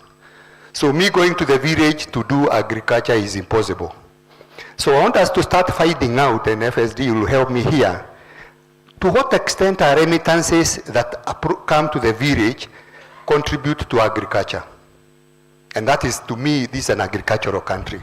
To what extent, and this is a question we'll be asking with FSD, the remittances, whether they come from abroad or local, to what extent do they contribute to agriculture, not food, not eating, to agriculture. And these are things which I have been developing over the years, but for me, I think much of the money you see is heading to men. Men I can discuss for you. It's rare we send money to men so that they can buy clothes. They don't. I think we send money to them so that they can participate in the economic activities that are rural. Basically, that's where I send money probably every day. But I want us to be more granular there to check what is happening. And I told you I'm a student of regulation, and I can tell us before I sit that in 2008 I went to UK, and there was a big headline. Central Bank of Kenya has refused M-Pesa to receive money from the international community. Western Union wanted to send money here. I went to the FSA in UK. Many of the central bankers don't know that. I went to the FSA. I was in UK for a different reason. And it's in FSA we discussed if money is being sourced from a legal entity in any part of the world, it can land in Kenya and be distributed by M-Pesa. Check, even if you do AI. We authorized coming in of money in 2009. We didn't have regulations, and we used section 3A of the Central Bank of Kenya Act, which was allowing hotels to do foreign money. So regulators, let me tell us, the issue we are discussing here is what innovations have you come up with in the last 1 year? Regulatory innovations to facilitate the reduction of cost. Good morning and good morning. Thank you. Thank you very much, sir. Thought-provoking Mushiri. Your name has come up several times. I think, let me give you the honor to respond. You can even say, I don't know. No, I can probably say that I've understood the questions. I think he has alluded to the issue of cost 3 times. Because even when recipients are complaining of the exchange rate being high, I think that is another cost beside the line that we saw up there. And he has also, I didn't know this, that mostly it's external. So I believe this is something that the CBK can do with the rest of the world, just like the way they work with the telecoms to ensure that connectivity charges are going down. So I think we take that. We don't have to answer everything, and I'm sure there are some things that are being done from the central bank side, but we take the question, and this is an assignment. Then the other one I think I've had is the issue of showing that we are consuming. It's for consumption, because 73.1 report that they are spending money on remittances. But we have to look at the how much, because this is just when you receive the remittance, what are you using that money on? You could have received $1,000, then you spend $500 on food, but the rest is spent on something else. And that is why the percentages will be more than 100%. And I think it's normal, even when we get our salary, to have something. For those who of us drink, most of us will report that we are using on alcohol, but that does not mean that we spend everything on alcohol. But the probability that we are spending a lot of it on food is also very high. And therefore, how can we reduce that expenditure on food? And especially what you have said, that don't give me fish, but show me how to fish. So when we are remitting that money to the rural areas, can it be for investing in food production rather than consuming? Because when you invest it in food production, you probably produce 10 bags, but that money was only enough for 1 bag, and therefore it leaves more balance the rest of the years to spend on something else. I think those are challenges that are put to us, and we are ready to take on head on. When we are designing our questionnaire for the next one, if it had not been captured in the current one, then we need to look at more questions that can now respond to the issues that you have raised. So I'm not standing here to say that. I'm competent to answer all the questions, but I take home that we need more. And the good thing is that whenever we are designing the questionnaires, we engage the stakeholders. So I hope that in the next one, we will innovate to answer more questions, because sometimes you can answer one that requires a deeper understanding, and therefore in the next tool that you are one that requires a deeper understanding, and therefore in the next tool that you are developing, then it should be sharper than the first one. So thank you, and I also am very proud of you to hear the contribution that you have made in the issues of financial dependence. Thank you. So if somebody else would want, Kathy, would you want to add something to that? She's the central banker, I'm just a statistician, but I rub shoulders with central bankers, so I could say something about CBK. Okay, good morning. And thank you, Maura, for those very good questions. On my part, maybe just to add about the cost, I know you said from the destination country, which is Kenya, cost is not really so much of an issue, but I just want to highlight the role that central bank has played in terms of exchange rate policy, and the fact that we've been able to have a stable exchange rate. I think that's a very important contribution. So I think it's something we should also highlight in our discussions, that we've been able to have a stable exchange rate, build a reserve buffer to ensure that we do not have any volatility that is not good for the economy. And I think even from our own analysis, we see that. The level at which it is at right now is good for both those who demand foreign exchange and also those who supply. So it's a good place to be. So I think that's what I'd like to add. And even on the survey, I think we're also able to get more granularity, like what you raised, that there are issues from the source markets. So as Mushiri has said, I think it's something we'll incorporate in the survey instrument as we proceed into the next round of rolling out the next phase of the survey. Thank you. Thank you. I think that settles the issues of Q&A, right? Right? Can I use my very little authority to bring the Q&A session to a close? Can I adjust something to this question? Okay. And then, please. Thank you, Stephen, for your question. As usual, very sharp. Just to add, for the let's say, for the sake of conversation, I think 2 points that I wish to convey and with the audience. I think cost. We do know that remittance have a very complex cost structure. So I believe that in many cases the concern reported is about understanding of the cost, not only the cost per se, despite being high, but I think we saw in the recent period a trend that are declining for obvious reasons linked to digitalization, competitions, etc.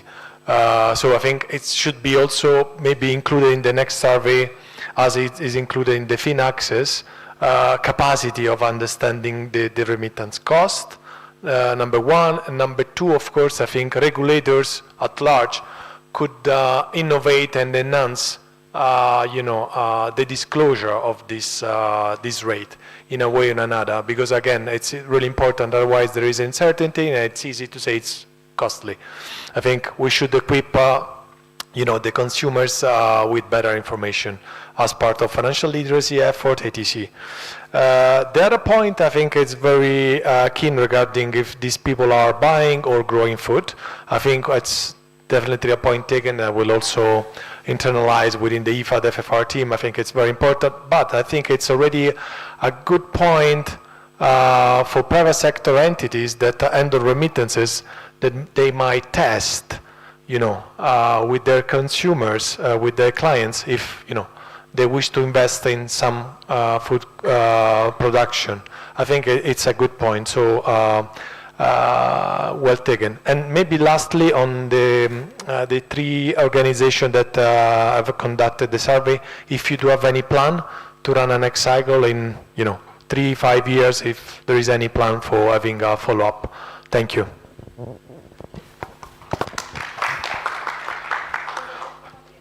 Thank you for your question. Sorry, I should probably stand. I just wanted to add to what David said.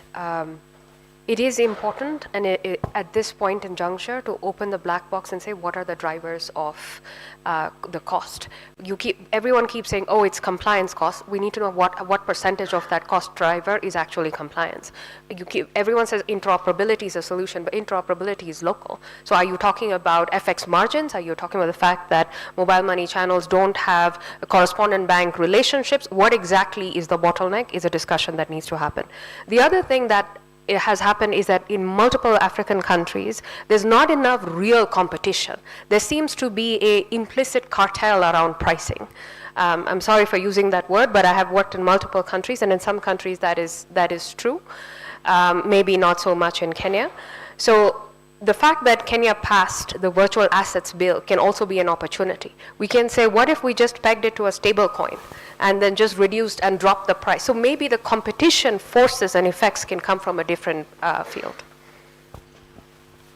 The last question, please. My name is Thomas Barangoy. I represent National Coordination Mechanism on Immigration.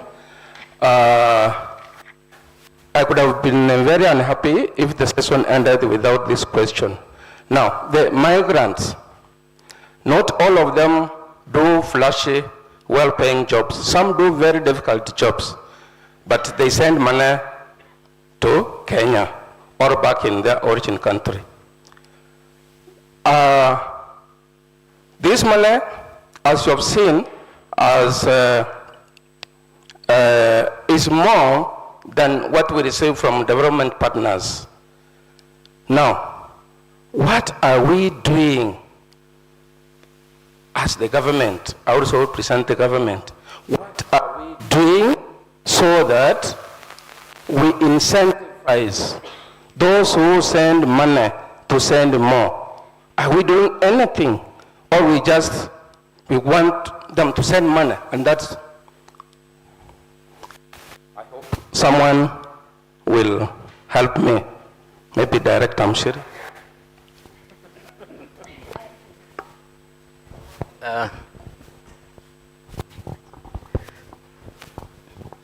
Thank you.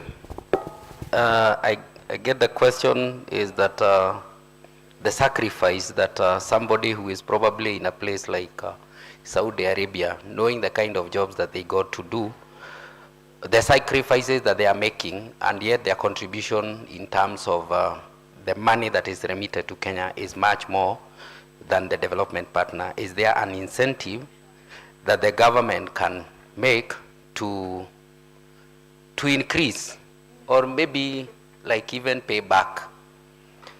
Again, this is the work of central bank, because if I say what incentive we can give, I will probably say it as Moshiri, but I want to give the institutions the right place. So I'll ask Kethi to help me answer that question, or maybe somebody from central bank. Utanisaidia?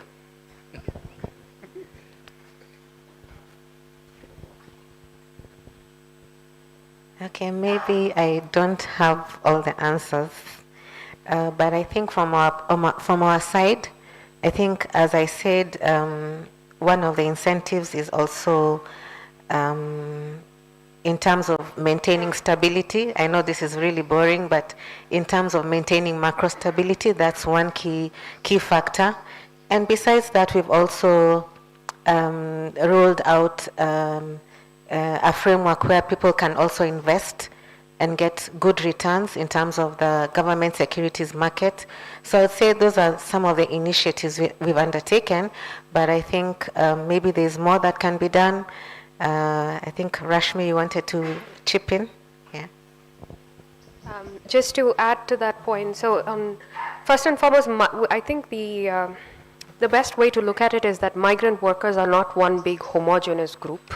there are different kinds of migrant workers, and there are some, as Director Mushiri presented, there are some very high quality white collar migrant workers as well in different countries. So it depends on what kind of migrant work you have gone.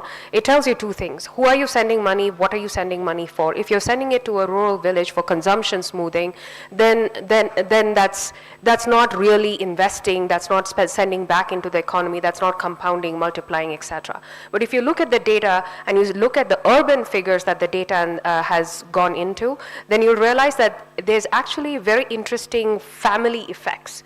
People whose cousins, sons, daughters are extremely educated, are in the US, etc., they're sending back home to actually relatively wealthier homes. They are not poorer homes. It also tells you that they have more appetite to send money back. It also tells you that that's why we should be talking about diaspora bonds, that's why we should be talking about diaspora investment, and there is more elasticity for them to send money back home, and we should be looking at helping that grow both the productive economy and the financial sector. Thank you. Mushiri, you want to say something? You've rocked it. No, I want to say thank you to Kethi and Rashmi. All right. What's coming out is there's need for more and more dialogue. People need to come together. We sit and talk about lots of other things. And I think that's the challenge to each of us. There's someone with a burning question. Is it really burning? Yes, it's very burning. All right, don't burn then. That's the last one, kindly, guys. Yes. I haven't burned. So my name is Alex Ayeo, working with Kenya National Bureau of Statistics. It's a concern and at the same time a good gesture. And because of this survey and the report that has been given today, my concern, now that we are getting remittances from diasporas, what will the government do for the bilateral agreement so that many Kenyans will have an opportunity to work in diaspora countries so that these remittances will increase so that it will be a better to this country for development?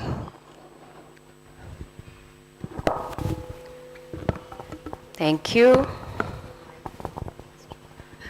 Whoever is ready, I can see the mic being passed around. This has been thrust upon me. So I am answering under duress. Sorry, if I understood your question, sir, correctly, are you saying what kind of bilateral, multilateral relationship should Kenya have so that there can be more people going to other countries? Is that? Why would you go to other countries if there are better opportunities here? Shouldn't that be the first question? Why are we not creating those opportunities in our own country? That would be my first question. And then, because otherwise we will just become a labor export agency as a country. That's not what countries are meant to do. I mean, there are some developmental economists who disagree, but it's not a direct answer to your question, but I hope it will. Yeah, but we can have coffee and discuss that. There you go. I told you there's lots and lots of opportunities. Grab the coffee, you know. Grab the coffee. And everybody else really, I think, just allow me to cap this, the Q&A, because we still have the vote of thanks, all right? And then we can continue with how else we'll meet to advance the discourse. Ladies and gentlemen, I wish to invite my sister, my friend, my childhood partner in crime. Now, we don't do too much crime nowadays, but we do lots of these coffees and stuff like that. Kethi Ngoka, Deputy Director Research at CBK. You know, they say when you know somebody too well, you don't give an elaborate intro. I have known her for years. So Kethi, can you please come and tell these guys a few things about closing? The very soft-spoken Kethi Ngoka. Can we just clap for this lady?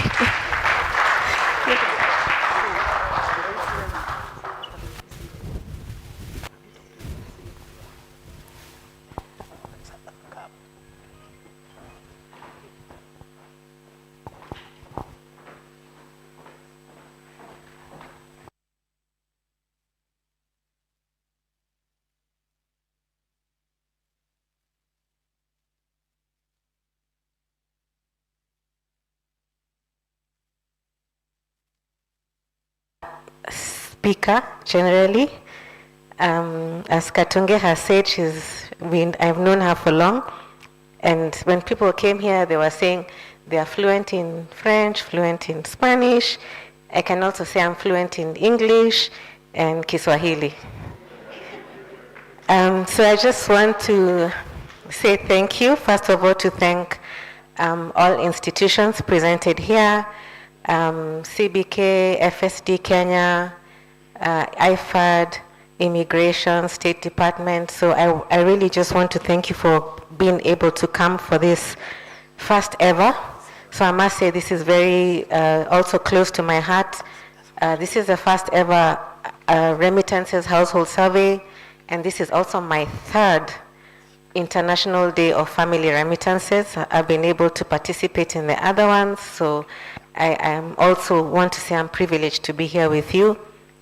I also want to say thank you to the guests of honor, Rashmi from FST Kenya, David Berno, did I pronounce it well?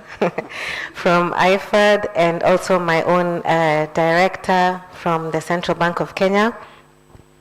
And I also want to thank the distinguished guests, which is the rest of us, because you remember there's this I think king who invited people to a banquet and everything was laid, and then the last minute they all started giving excuses for why they're not going to show up. So I really want to thank you, because without you this would not have been what it is and what it's turned out to be. The turnout is amazing, so I thank you for having found time to come out of your busy schedules. We do not take that for granted. And I'm also looking forward to continued collaboration with everybody in this room. We've had an opportunity to look at some of the key takeaways from the report, and I think there's so much to be able to, some deep dive to be done. One key takeaway for me is women receive remittances, but necessarily they may not benefit from that. So I think there's a lot of deep dive analysis that we could undertake to inform policy for the betterment of the country. So with that, I just want to thank you and to invite you. I think there's tea for all of us and an opportunity to network and make connections. So thank you very much.